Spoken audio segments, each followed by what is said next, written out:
அஸ்ஸலாமு அலைக்கும். Welcome to hyper electrical and plumbing. இன்றைக்கி நமக்கு ஒரு வேஸ்ட் குடோன்லேருந்து கால் பண்ணியிருந்தாங்க. அந்த வேஸ்ட் குடோனில் இருக்க எல்லா ஆங்கிலையுமே எர்த் அடிச்சுட்டு இருக்குதுங்க.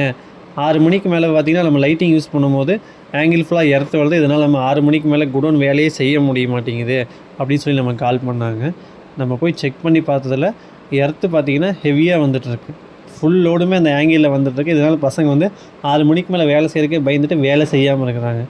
இப்போ நம்ம செக் பண்ணி பார்த்ததில் அது ஒரு ஹோட்டல் கடையாக இருந்து இப்போ குடோனாக யூஸ் பண்ணிகிட்டு இருக்காங்க. கடைக்கு வெளியே பார்த்தீங்கன்னா ஷீட்டில் வந்து ஓப்பன் ஒயரிங் பண்ணியிருக்காங்க. கடைக்குள்ளே பால் சீலிங்கில் ஒயரிங் பண்ணியிருக்காங்க. நம்ம இப்போ ஒவ்வொரு சுவிட்சாக ஆன் பண்ணி ஆஃப் பண்ணி எந்த சுவிட்ச் போடும் போது எர்த்து வருதுங்கிறத கண்டுபிடிச்சி அந்த ஒயரை மட்டும் நம்ம டம்மி பண்ணி பாக்ஸில் க்ளோஸ் பண்ணி வச்சிட்டோம். காரணம் என்னென்னா பசங்க ஈவினிங் மேலே லைட்டு போடும்போது எல்லா சுவிட்சையும் லைனாக போட்டுறாங்க. எந்த சுவிட்ச் தேவை எந்த சுவிட்ச் தேவையில்லைன்னு தெரியாமல் எல்லாத்தையுமே போடுறதுனால இந்த கம்ப்ளைண்ட்டு. இப்போ நம்ம டம்மி பண்ணி வச்சதுக்கப்புறம் அந்த ஆங்கிளில் கை வச்சு காட்டிட்டு எர்த்து வரல தம்பின்னு சொல்லி அங்கே ஒரு பையன் தைரியமான பையன் அவனும் கை வச்சு கன்ஃபார்ம் ஆகிட்டு ஆமாண்ணா எர்த்து வரலன்னு சொல்லி கன்ஃபார்ம் ஆகிட்டு பசங்க வேலை செய்ய ஆரம்பிச்சிட்டாங்க. இந்த மாதிரி எலக்ட்ரிக்கல் ப்ளம்பிங் சம்மந்தப்பட்ட வீடியோ பார்க்க நம்முடைய சேனலை ஃபாலோ பண்ணிக்கோங்க.